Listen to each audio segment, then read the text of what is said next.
Okay.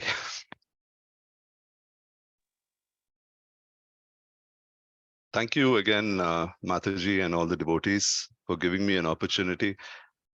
In the beginning, when Mataji asked me to take this session, I was telling her that, in my own way, I was telling her that, obviously, I think most devotees will also feel the same way, that we're so unqualified to speak about a subject like Japa. Because like many other devotees, I've also been struggling with chanting for a very long time. I've been chanting for uh, over 2 decades now, and there's very little that we really know about chanting and so forth. So I'm not, since all of you are devotees and you've been around for a very long time, uh, you've obviously heard about the glories of the holy name. So I'm not going to delve into that, but just a few thoughts and a few realizations, personal realizations that I've had or I've heard from other devotees, and that is what I'd like to share with the devotees here. One is in terms of, before we get into the mental aspect, I thought I'll just start off with the physical aspects of chanting and what is required for the performance of japa. And we would have often seen devotees, if we chant in the morning along with devotees. I've been a brahmachari also in the ashram, and when I was a brahmachari, I would see devotees doing that. And this is how they were many years ago, and they continue to do that even now. That while chanting, there's a lot of bodily movement. We keep moving around all over the place. It's a little, initially, I thought it was a little absurd. In my initial days when I came to Krishna consciousness, when I was just introduced, I was wondering what are they doing? But like everything else, I got used to it too, and then I got into the groove, and I also started moving while chanting, and I thought, yeah, this is it. This is how it's done. It's like in rock shows they call it head banging. So it's like it was like head banging. So I thought this is normal and this is how it is supposed to be done, because I thought I saw almost everybody doing it. But then I also realized that later, we would have donors and other people walking into the temple early in the morning. They would stay in the guest house, and then they would have to walk into the temple. We would invite them for Mangalarati and Japa, and they would finish. Of course, Mangalarati was a little too early for them, but later they would walk in during Japa around 6:15, 6:30, waiting for Shringara Arati, and that's when they would see all the devotees. And the brahmacharis would have just, they'd have gotten into the groove of chanting, and around 6 o'clock is when devotees would start feeling sleepy, because that initial enthusiasm of japa is over. By 5:15, 5:30, the japa is over, and then by 6 o'clock is when we start feeling sleepy, and that's exactly when the donors also walk in, all the guests of the temple, and then they would see the devotees are really moving around because they're trying to shake away all their sleep. So it was hilarious. Now that I think about it, it was hilarious, and I don't know what they would think we were up to, or what we've been consuming, because it seems odd. But not much has changed. Even now, when you see devotees, there's a lot of physical movement. I always wondered if this is how it's done, because I've never heard of meditation being like that. I've never heard of meditation where there's physical movement like this. And I would often ask devotees also if it's okay, and they would say, yeah, I mean, you got to shake away your sleep and all of that. And we often hear that devotees should, Srila Prabhupada says this, that eating and sleeping should eventually come to the point of nil, or bare minimum. That's how it should be. So then devotees should not focus too much on sleeping and leave alone eating and other things. But even sleeping, we should try and reduce it as much as possible. So I had just too many thoughts in my head because if I'm supposed to reduce my sleeping, then how am I going to manage? Because then during japa I'm going to feel sleepy. Then to avoid that, I will have to keep walking around. And then is it okay to walk while performing japa? Then we have the um, example of Japa walks by Srila Prabhupada himself. Then we would think that, yeah, well, I guess it's okay to take a walk while chanting. So these were the many thoughts that I grappled with, and I would see even devotees, having similar thoughts. But over time, we stop asking questions because we just get used to it, and then we just go on with chanting, just like any other ritual. It becomes a ritual, and that is what becomes very. Uh, that's the sad part, that japa becomes another ritual.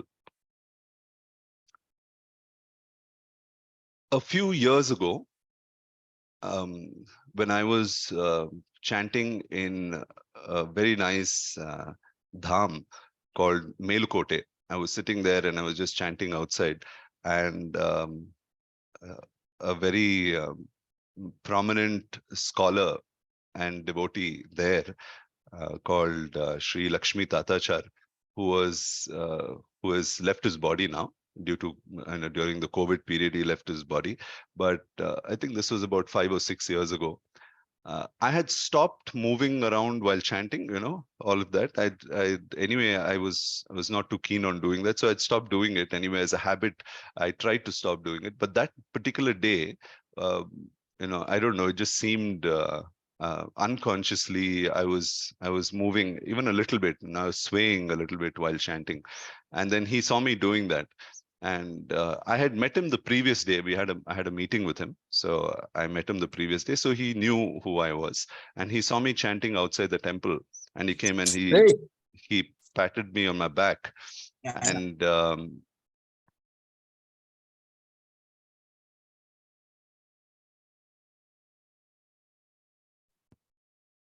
okay, so he said stop swaying, and he said talk to me later. So I finished my japa and then I spoke to him later on. Um, he said. That he has read in his study, because even at that age he was 80. I think he was 79 or something. He was almost 80 at that point. And he was telling me that in his study of yoga sutras and so on, he was telling me that this is interesting because I met a devotee about a month ago in Belgaum, a friend of mine, a brahmachari who's been doing a lot of research on japa, and he conducts many seminars, Rambhadra Priya Prabhu. So he was telling me about the exact same thing that I heard about 5 or 6 years ago, and I thought I'll share it with you. He said that um, when you sleep while performing japa, that is tamoguna. While we are sitting down and we're sleeping, and the head is down and your back is, we are slouching and we're chanting like this, that is tamoguna. And when you're swaying too much and you're moving around too much, he said that is a japa in rajoguna. And it's very important that we sit straight and chant while performing a japa. It's very important that we sit straight. Of course, at the same time, we also need to understand, okay, I'll come back to that, but um, also it affects the health, is what he said. He said that, and both Lakshmi Tatachar about 5 or 6 years ago told me the same thing, and this devotee also told me this exact same thing. And he said that when you're performing your japa or any form of meditation, and you're slouching for too long, it causes a lot of uh, ailments, particularly in the stomach. It creates indigestion and so many other issues in the stomach. And it's important not to keep slouching during japa or any form of meditation for that matter. Another thing is when you're swaying too much and chanting in Rajoguna, in course of time, it's better than tamoguna, obviously, but then in course of time, it can affect your body, it can affect your heart particularly. So he said, this is possibly one of the reasons why many ISKCON devotees also have issues with their digestion, because we're not sitting straight and we're slouching for just too long. It could be because of during our chanting, it could be because we are reading, and obviously we are sitting in front of the laptop the entire day, which is so unnatural. Never in the history of time have human beings sat for so long um, in front of a in front of a system or anything. It's because of the laptop that we're sitting for so long. So it's very important that we sit erect while chanting, and we see Srila Prabhupada doing that. We see Srila Bhakti Siddhanta Saraswati doing that. We see Bhakti Vinod Thakur doing that. So we can always see that it's very important to sit straight while chanting. But at the same time, we should also be aware that we may not be habituated to sitting straight for a very long time. Hence, we should also make sure that we are comfortable. In asanas, in japa, or any dhyana yoga, they talk about different forms of asanas, like Siddhasana is there or Padmasana is there. So they talk about these different asanas, but Sukhasana, or sitting very comfortably, is what is required for japa, because otherwise we'd only keep thinking about my legs are aching and my knees are aching and my back is aching. But it also doesn't mean that we settle down so comfortably that we feel sleepy, warm, cozy, and then we fall asleep. We should also train ourselves. It could be a little uncomfortable, but we should train ourselves to sit straight, sit erect, and chant. Now, practically speaking, if we are not able to do that for the entire duration of chanting, I would recommend that we start doing that at least for a few minutes during chanting, and slowly, gradually, we increase the number of rounds that we can do while sitting erect. And Srila Prabhupada says this sometimes, that while chanting, at least in one letter to a devotee, he said that if you get tired sitting down, then you can stand up. You can pace a little bit, then go back. Now, when it comes to walks, japa walks, um, if you were to speak to another senior devotee, you could get more perspectives on japa walks. But my perspective is that when Srila Prabhupada took walks with his disciples, there was such limited time, and Srila Prabhupada would keep traveling. And it was only for a few days that Srila Prabhupada would spend with his disciples. And while walking, he wanted to give them as much association as possible, and as much association, personal association as possible. So he took every opportunity. He took every opportunity while chanting, while walking in the morning. Srila Prabhupada would talk to them and all of that. But I believe this cannot become a daily practice for us, because the more we walk, the more distraction there will be. So while chanting, it's also important that we close um, all forms of distraction, stay away from all forms of distraction. And the more we keep walking, the more we keep sightseeing, keep looking around here and there, everything becomes an instant distraction. We see a dog, or we see a bird, or we see how beautiful a flower is, or we see moving traffic, and instantly it distracts us. During japa, it's very important that we also don't make eye contact with any devotee, or acknowledge any devotee walking into a temple and otherwise, because our japa time is only meant for japa. The moment we look at another devotee, we have thoughts about that devotee, and we wonder that, oh, should I acknowledge him? Should I not? And all of that. So there are so many thoughts. Instantly, our mind can get distracted. Or we start thinking about, oh, I have some service to do. I need to tell this devotee something. Maybe after chanting around 7:30 or 8 o'clock, I'll talk to him. There are so many thoughts and can come just when we look at a devotee. So it's important to stay away from all of that. Particularly, I mentioned. I mean, of course, different devotees can have different opinions, but this is something that has helped me to not make eye contact with someone while chanting, because they would say something, and even without using words, they would say something and we would say something. So all of these are distractions, and we would just 3 or 4 rounds would just pass away like that. We wouldn't even realize it. We wouldn't even be focusing on it. So these are some few things that I have personally practiced, and I have I've gained a lot of benefit from that. It's helped me focus, at least on an external level. It has helped me remove a lot of distractions. But leaving that alone, just doing that will also not help, because we need to remove distraction on um, a more broader scale. And some time ago, when I spoke to His Holiness Bhakti Rasamrit Swami Maharaj, he said that chanting should be, he gave me a new perspective, of chanting 24 hours, because I was wondering, how do we chant for 24 hours a day? Because Srila Prabhupada says we have to chant for 24 hours a day. Krishna says we have to chant, 24 hours a day. Nityam means always, all the time, chanting all the time. So how do I chant all the time? Of course, chanting all the time is chanting all the time.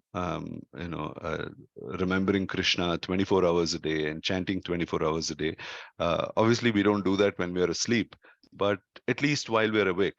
But even otherwise, even that, how do I chant all the time? It just seems like something I may never be able to do in this lifetime.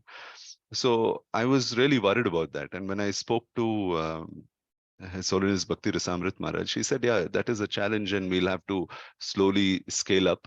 But at the same time, he said another thought about chanting 24 hours a day is that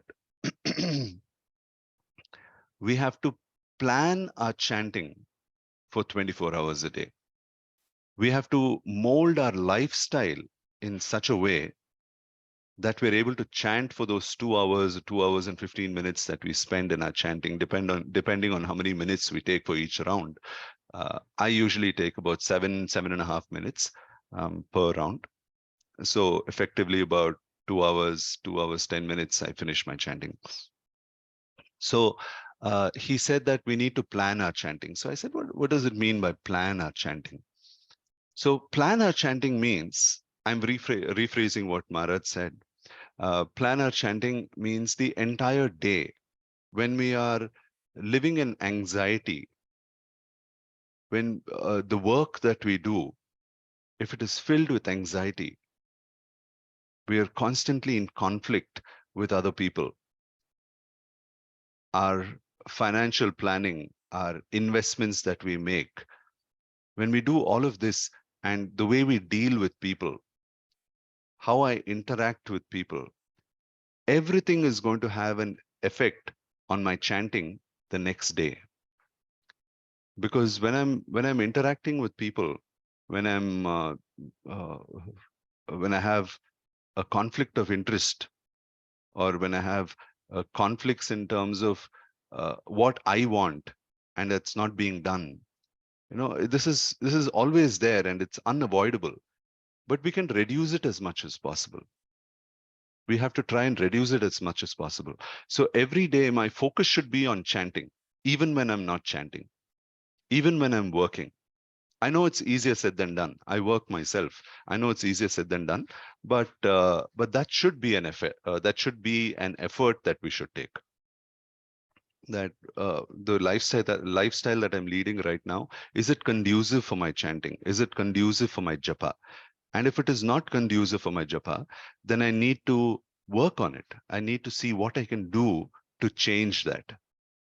Now, some of us may say that it's just not possible to change it. How is it possible? My work life is like that. I just can't change it. My entire lifestyle is like that. I can't change it. Yeah, we may not be able to do that, but Krishna can change it.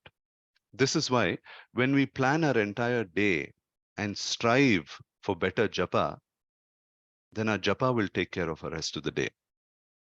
So if we plan to chant properly, then our chanting will take care of us so that we can live properly. So it works two ways. So in whatever we do, how we conduct ourselves, and how we deal with people, and not just dealing with others, also dealing with ourselves. No, this is very tricky when people say that it's important to forgive ourselves. I've heard motivational speakers say this, that just forgive yourself. Now, the thing with forgiving ourselves for what we've done, and maybe we've broken some principles perhaps at some point. We don't want to talk about it to others because we'll get judged. There's so many things. But the thing about forgiving ourselves is that we will also begin to take it lightly. That it's okay. I've done something, and I'll just forgive myself and move on. So then there will be no seriousness. His Holiness Radhanath Maharaj says that guilt is the voice of the Paramatma. So guilt is the voice of Paramatma. He says that we need to have guilt, but at the same time, would also say that we should not be too harsh on ourselves. We shouldn't beat ourselves up too much, because we also need to accept. Acceptance is a very important part of working with ourselves. Is that I was listening to that this morning. Srila Prabhupada is saying that Srila Prabhupada is speaking about Ajamila, and he says that the the sins that Ajamila committed was not on purpose. I always thought it was on purpose. That, hey, he planned it, didn't he? He saw this woman, and then he planned it out, and then he did what he had to, and then he changed his entire lifestyle for her. He became a thief. He did all of that, and he gave up his Brahminical lifestyle for her. Srila Prabhupada says that that was not on purpose. Purpose is when Prabhupada talks about the Western lifestyle. I mean, during Srila Prabhupada's time, it was Western, but now I think it's all over. It's West and the East. It's everywhere. It's in India also. There's just no difference between the East and the West anymore because of the lifestyle that people are leading. And when we plan, when we don't follow the regulator principles, that is intentional. That's committing sinful activities intentionally. But we have a determination. We've taken a vow to follow the four regulator principles, but it may happen sometimes that we may fall. But it's very important for us to understand that uh, we've been accustomed to bad habits for a very, very long time. And when I say long time, we all know that this is for lifetimes and lifetimes. We've had many bad habits. So it's only natural that sometimes someone may fall, someone may do something that is wrong. So the way I look at it, and the way the mindset that has helped me, is to have the view of an observer. Now, I look at myself as an observer when I speak to someone and I commit an error, in the way I speak. Maybe I was rude, or maybe I know it's incorrect to gossip, but I failed in that few minutes when I was tempted, and some devotee came and told me, what happened to that devotee, and what he did and what she did, and if I succumb to that pressure at that point, what happened? And I relish that for about 5 minutes, and then I feel bad about it, and I feel terrible that I shouldn't have done that. Then Krishna helps us. But when I don't think like that, and I just take it as being very normal, that yeah, this is very normal. You can gossip a little bit, or then everything becomes normal. Even breaking regulator principles becomes normal.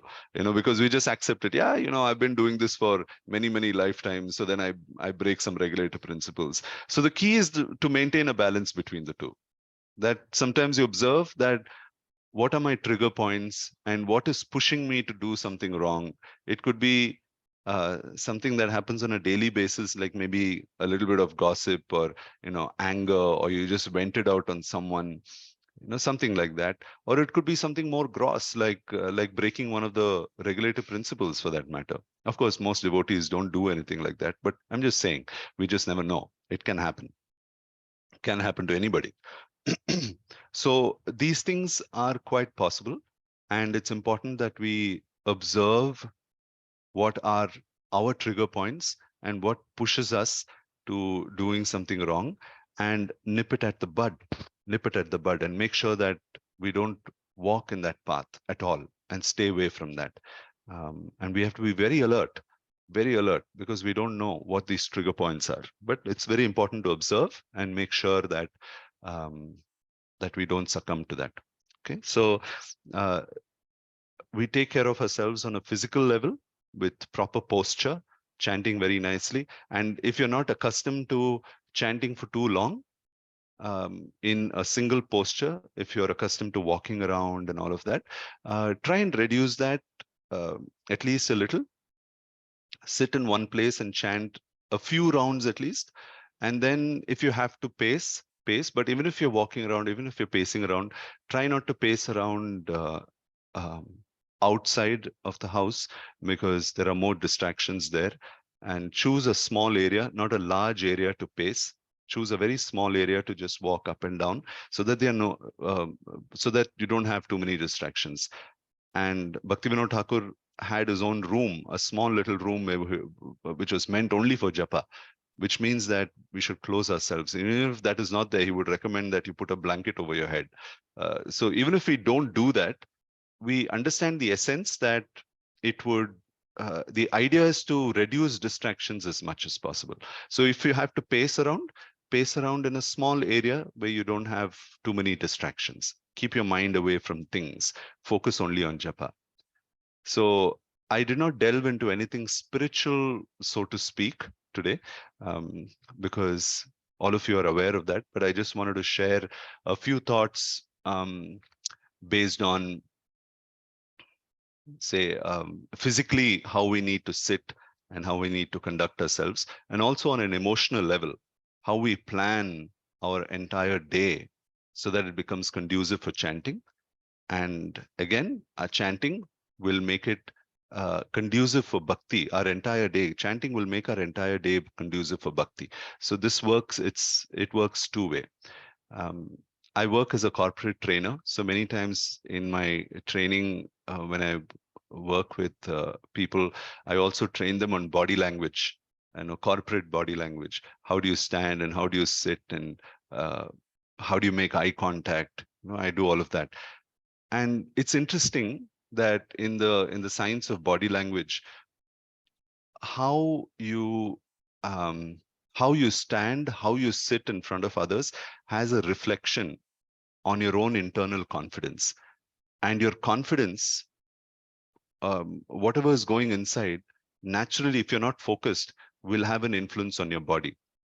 If somebody is very nervous, they will start slouching. They sit, they're slouching, and they hold themselves like this. When they're nervous or they have too much of anxiety, they tend to hold themselves. Why do they hold themselves like this? Because they're in anxiety and they need some support, right? So our body reflects our mind, reflects what we are going through.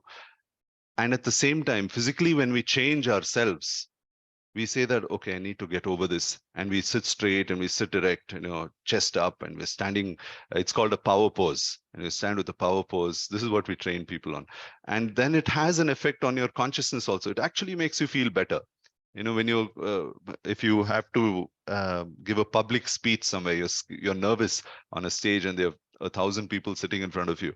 If you're nervous, then there's a way of standing, there's a way of sitting that will make you feel better, that will make you feel more confident. So if that can work there, why can't it work on japa? Isn't it? So when we sit straight, like a yogi is supposed to sit, we sit straight and we chant very nicely. It makes us feel that we're performing meditation. And these 2 hours that we spend, more or less 2 hours that we spend is for Krishna, is dedicated for Krishna. And that is very important that we focus and we remember that. Another thing that I practice is that, I mean, this is not compulsory, but when I chant, if I'm too distracted, I take a 30-second break because intention is very important. I go back to thinking about why am I chanting? Why did I even begin chanting many, many years ago? Why did I pick up this practice? What's the purpose of chanting? And that brings me back to the purpose of chanting. So it's very important to think about the intention, the purpose, why we are doing something. You know, any endeavor, even if it's a physical exercise that we are doing, why am I even doing it? Why did I even start in the first place? Or I'm studying a certain subject that we are interested in. Why did I even start it in the first place? Right? So going back to the intention is very important. Why did we begin? So I take a few seconds sometimes if my mind is too distracted, and that helps me come back to focusing on chanting again. So finally, we need to remember that all of these are what the sparrow does to save its eggs by removing every drop from the ocean. But ultimately, focus and taste in the holy name comes from Krishna. But these little endeavors that we do, little strategies that we make, pleases Krishna, and then Krishna will one day give us taste for the holy name, and then there will be no need for anything else. So on that note, I'd like to end my talk here. And I'm just praying that all the devotees bless me so that I may chant very nicely. Thank you. Hare Krishna. Thank you so much, Ramji. Thank you, Mataji. He has a great sense of humor, but it's coupled with uh, scholarly understanding of scriptures. As I had shared, that he's also a Bhakti Shastri teacher, ISKCON disciple course teacher. So he gave very nice insights into chanting, molding our lives. If anybody has any question, Prabhuji, I hope you can take a few questions. Sure, Even Mataji. Kishore Prabhuji is here. He has raised his hand. Prabhuji, please. Yeah, Hare Krishna Prabhuji, Dandot Pranam. It was Hare so Krishna. wonderful, and especially that the last point that you mentioned, that intention, our sankalpa before the activity. I think it was fantastic. So I like that. Thank you so much. My Thank you. question to Yeah. you, Prabhuji, may I ask? Sure, Prabhu. Yeah. So, Prabhuji, the question is that, as you said, that we have to chant 24 hours a day, and somehow some of us or many of us have to go to our workplace, and which is very typically filled with passion, not compassion, rather passion and ignorance. Yeah. So, and more other passion. And then when we have such environment, and then we come spending majority of our time, say 8 to 9 hours, and then next day, so because it gets carry over of this kind of consciousness. So my question to cut short is that how to remain um, uh, in a very conscious of Krishna in those hours, so that next day morning our chanting is much more fruitful while focusing on holy name. Thank you, Prabhu. Hare Krishna. Thank you, Prabhuji. Yeah, that's a nice question. Like I mentioned earlier, um, about what Bhakti Rasamrit Maharaj had told me, that chanting, if we're not able to chant 24 hours a day, actually chant the holy names of the Lord, then we need to plan our day in such a way that so that we're able to chant the next morning, we're able to chant. Now, a few things that I do, my work is also like that, I have to interact with a lot of people and connect with a lot of people. What I do is, at least during the breaks, if we're working for about 8 hours or 9 hours, during breaks or during the few minutes that I get by myself, I quickly, it could be even during lunch hour and all of that. You see, this technology of the internet, it can harm us in many ways, but it also has its pros and it has its cons. So there are many quotes that I keep um, about from the Bhagavad Gita, or what Srila Prabhupada has to say, or by different acharyas. And I just take a while to read that, even if it's about 2 minutes, even if it's for about 5 minutes, how much of a time I have. Never underestimate even the 30 seconds that you get, or that 1 minute that you get. That is more than enough, because remember we need to do exactly what Maya does to us. You know, the mind tricks us, and we can respond in we can use the same strategy to trick our mind. Because what does the mind do to trick us during our japa? It just takes that one thought, that 2 seconds of thought, to divert us from chanting Hare Krishna and takes our mind somewhere else. That 1 second, we can use the same strategy against the unruly mind during the day. Even if I get that 30 seconds, even if I get that 10 seconds, let me go back to reminding myself about Krishna. Just read a quick quote. How long does it take for us to read that quote? Now, if I have to carry a Bhagavad Gita and take the Bhagavad Gita out and then remove it and all of that, then it seems like a huge endeavor, right? So if we don't want to do that huge endeavor, we always think of ideal. You know, what is the ideal thing to do? When I sit, I should sit and focus, and there should be no other distraction. Sit and read. Yeah, that is a reading time. But if ideal is not possible, then we shouldn't become idle either. So if I can just pick up a book, you know, you have these small shloka books. If you don't want to carry a small shloka book, use your phone and just read a few verses. Read one verse. That's all it takes. And remind yourself of Krishna. Initially, it will seem a little odd. Initially, it may seem um, seem unnatural, because it's always like that. Change is always like that. Change always seems unnatural. But in course of time, that will become a habit. And I do this myself, and it's become a habit. So every time I go to work, I take time to quickly just read, even if I get 5 minutes, even if I'm traveling. I've done this even in a traffic signal. Sometimes I listen to lectures. Sometimes I listen to kirtan while traveling, or during my lunch break or something. I often I don't go out with large groups for lunch if it's possible for me to avoid, because I'm carrying my prasadam and all of that, and they eat in some places. So then I just choose my little corner, and if I'm lucky to get my little corner and my little privacy, I take out my phone, and while having prasadam, I'm just reading something, or I put on my earphones and I'm listening to something. And people think I'm listening to some motivational stuff. Yeah, it is motivation in a different way. I'm just listening to Srila Prabhupada's lectures. And so this reminds us of Krishna. And Krishna will enable it. It doesn't matter how complicated our work life is, personal life is. Krishna will enable it if we put some endeavor towards that. Then it becomes easier and easier in course of time. Hare Krishna, Prabhupada. Thank you, Prabhu. Prema Mataji, you wanted to ask a question. Dandavad Pranam, Prabhuji. Thank you so much. Yeah, you gave. That's so nice. That 1 minute thought is that ice work and click on that ice. Sorry. Go ahead, Mataji. Go ahead. Okay. Prabhuji, logically, as you explained, so how it affects the health, even like sitting posture, usually they teach in even asanas, yoga, whichever we attend also.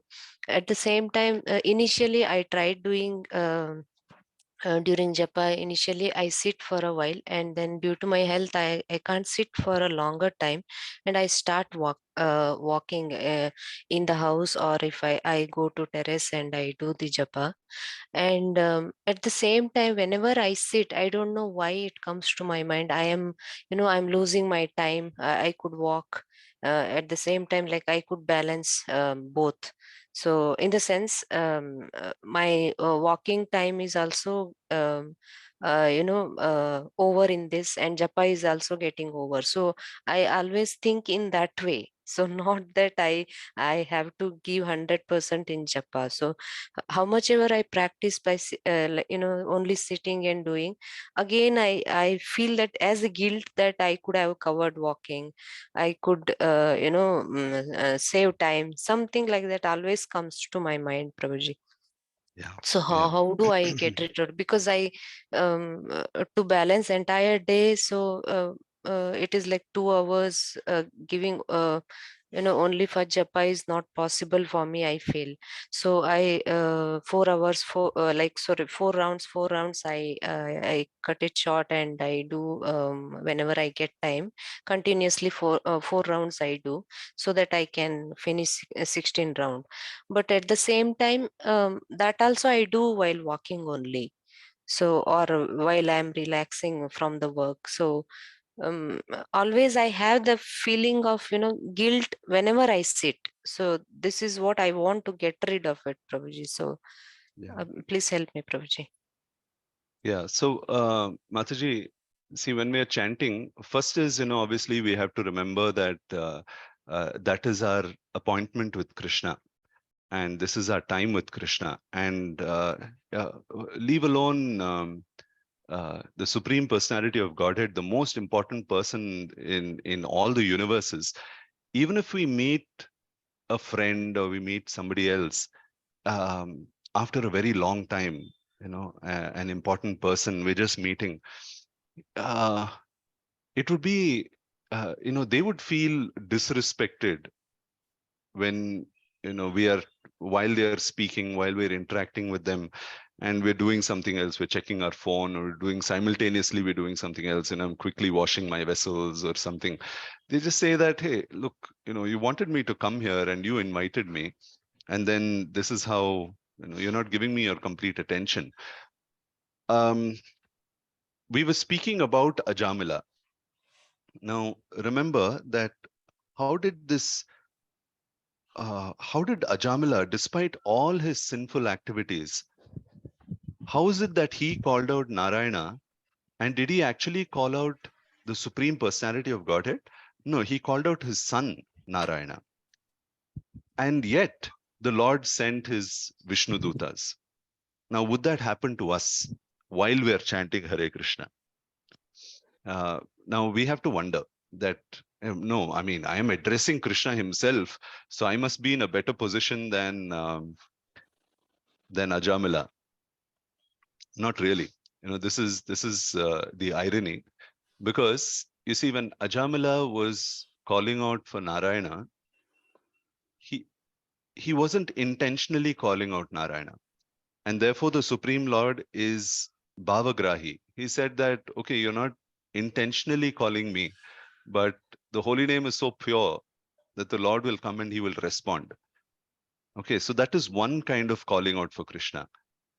Another kind of calling is that, um, if I have to call you and I say that, Prema Mataji, and then you respond and you turn around. And the moment you approach me, I just turn and I'm doing something else.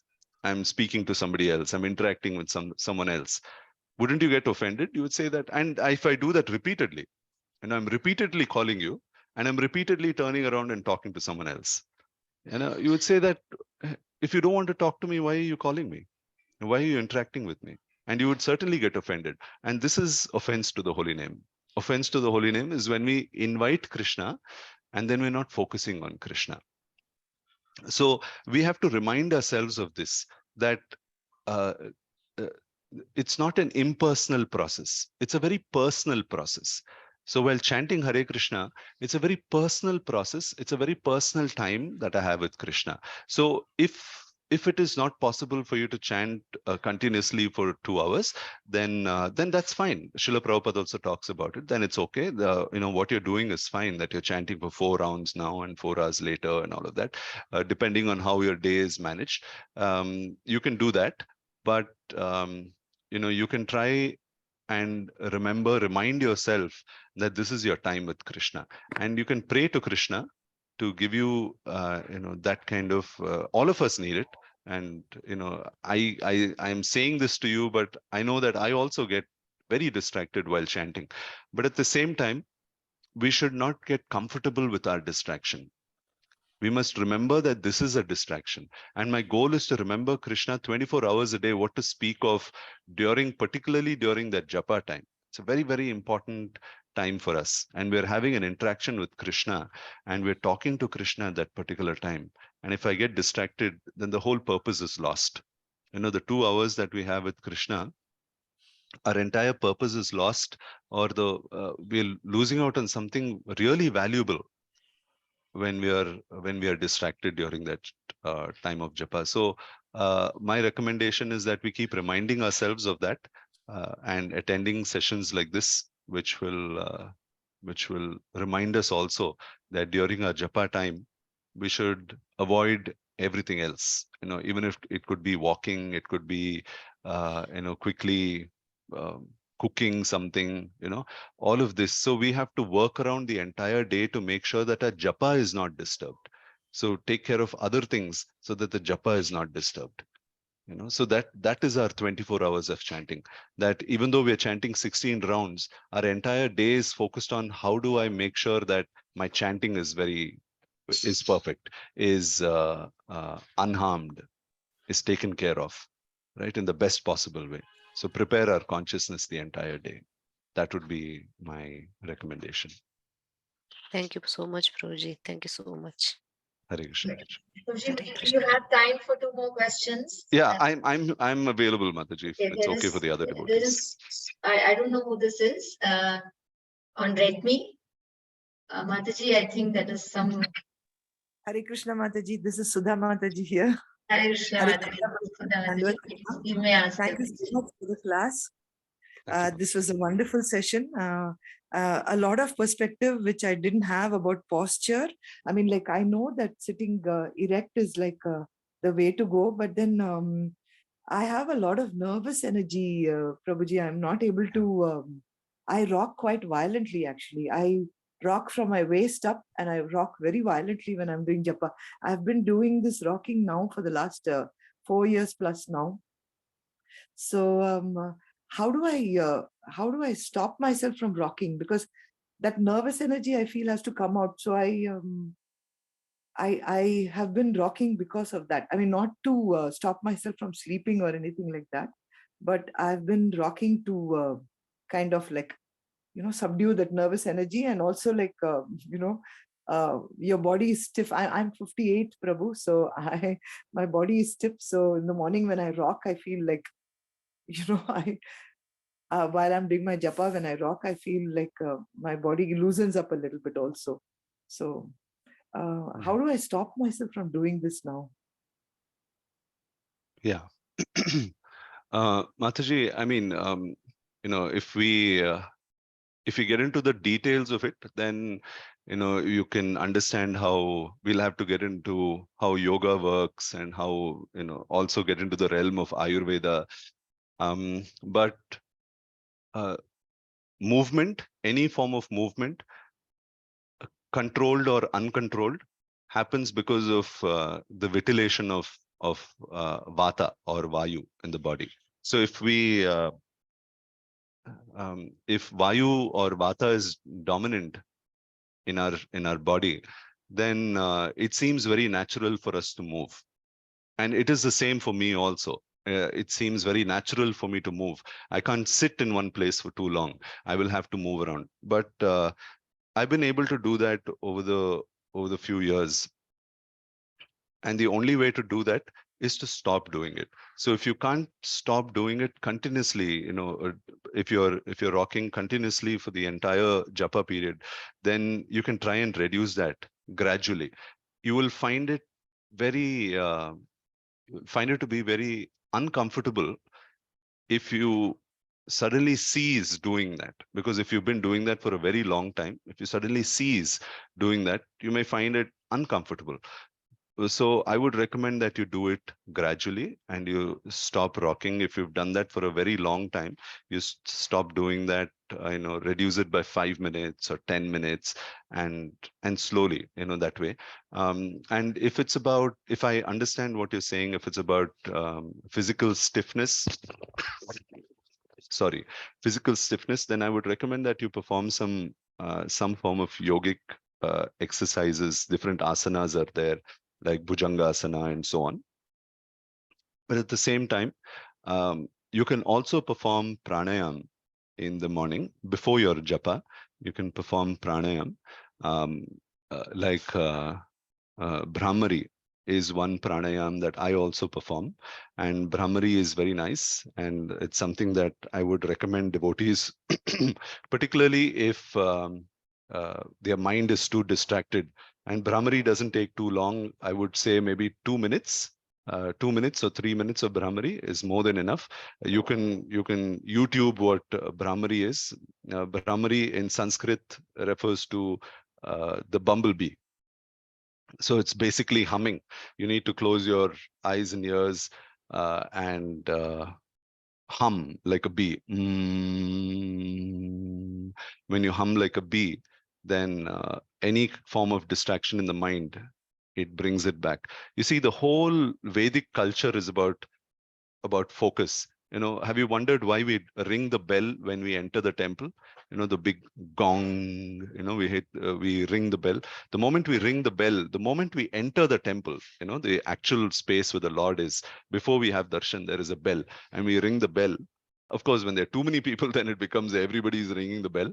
But then the idea of ringing the bell is that we've been traveling, we've been going through traffic and journey and all of that to come to the temple, and our mind is completely distracted. The moment you ring the bell, the gong, it brings our, disconnects us from everything else and brings us back, focus on the Garbhagudi, on the Vigraha, the beautiful form of the Lord.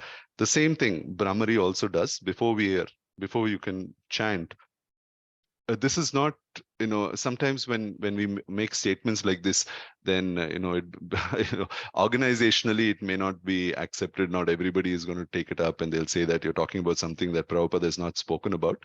But the thing is, if Srila Prabhupada would speak about many of these things, then we would make ISKCON another yoga shala. We are extremists that way. That's why Prabhupada would only focus on the most important aspects. So, but this is something that helps me also. I perform Brahmari for about 2 or 3 minutes, not too much. It's important not to distract ourselves from our japa period.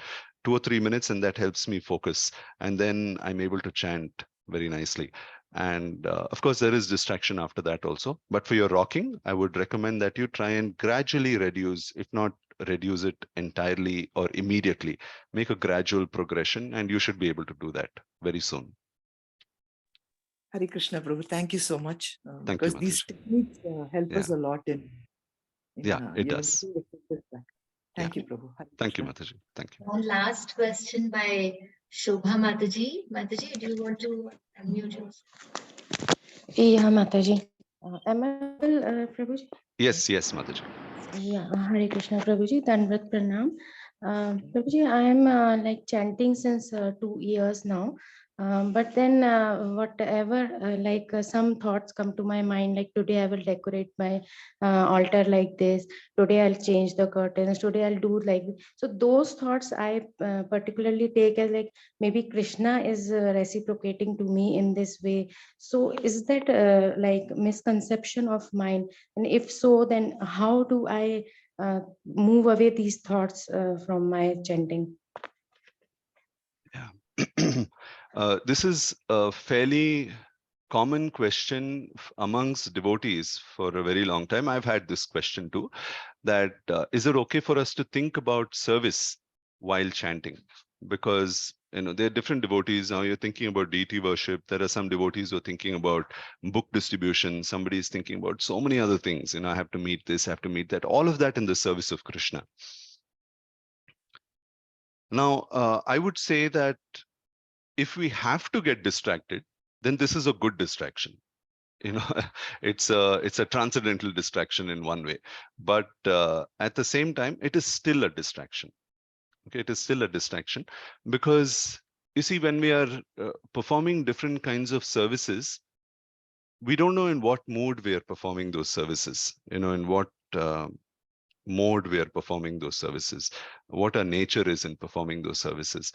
Maybe I'm thinking about interacting with a devotee. Maybe I'm thinking about, let's say, book distribution for that matter. If I'm thinking about after my chanting, I need to go and I need to distribute books.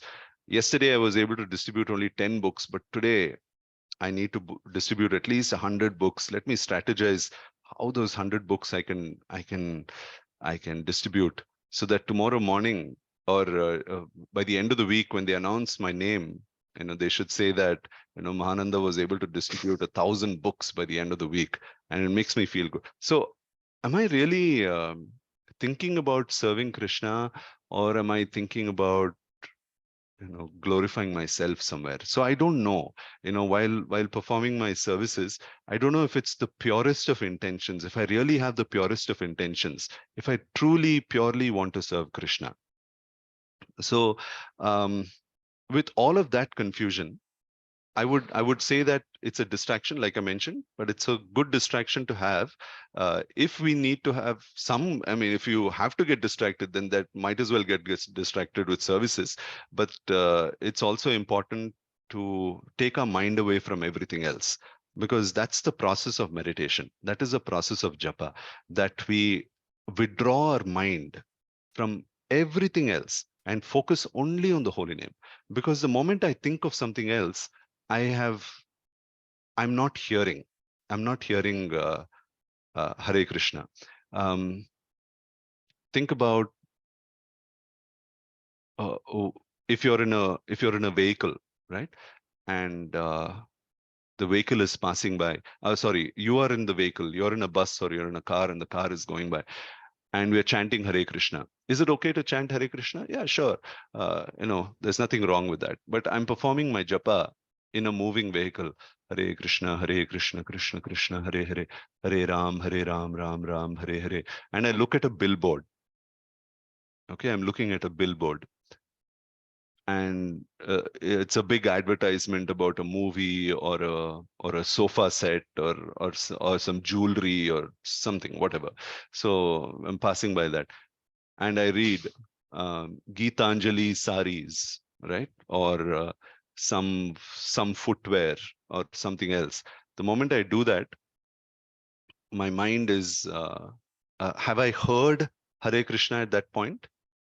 I've not really heard Hare Krishna, even though I'm chanting, because my mind is talking about something else, right? My mind is talking to me about Geetanjali silks or something else at that point. I'm listening to the voice of my mind. And the moment I listen to the voice of my mind, I stop hearing everything else. I stop hearing Hare Krishna. I stop hearing everything else.